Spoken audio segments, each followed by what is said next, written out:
Hello, my name is Addison Armstrong, and I am the author of The Light of Luna Park and The War Librarian, and it is the War Librarian that I'll be talking about today.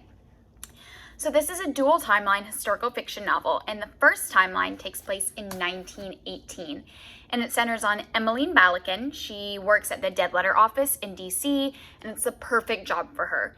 It deals with words and codes instead of people, and she's comfortable there.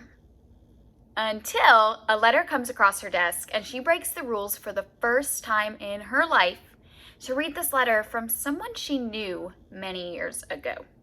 And this catapults her into a journey that takes her all the way to France, where she becomes a base hospital librarian for American soldiers fighting in the trenches during World War I.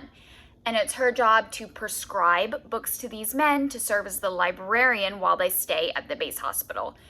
And this is based on this incredible history in which the American Library Association and the War Department teamed up to form what they called the Library War Service. And their motto was a book for every soldier. They wanted to send books overseas to soldiers in camps in the US.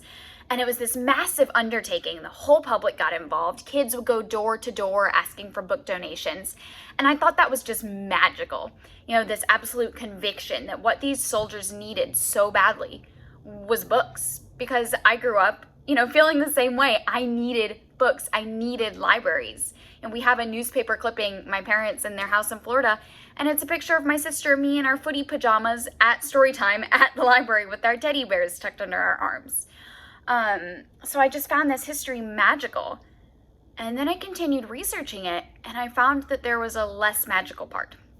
And that was lists of banned books that the War Department put out. The librarians were not allowed to give these books to the soldiers. They included German books, socialist books, even pacifist books, memoirs about World War I, even things like W.E.B. Du Bois' Open Letter to Woodrow Wilson. And I thought, how do these two things go together? They have this passion for distributing books and literature, and then they're also censoring it.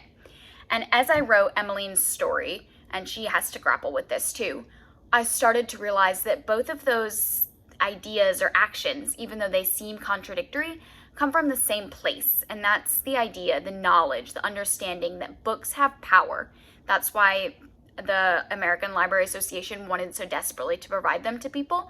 That's also why the War Department was afraid of them, because books have power and librarians have power and libraries have power. Libraries have the power to change the world.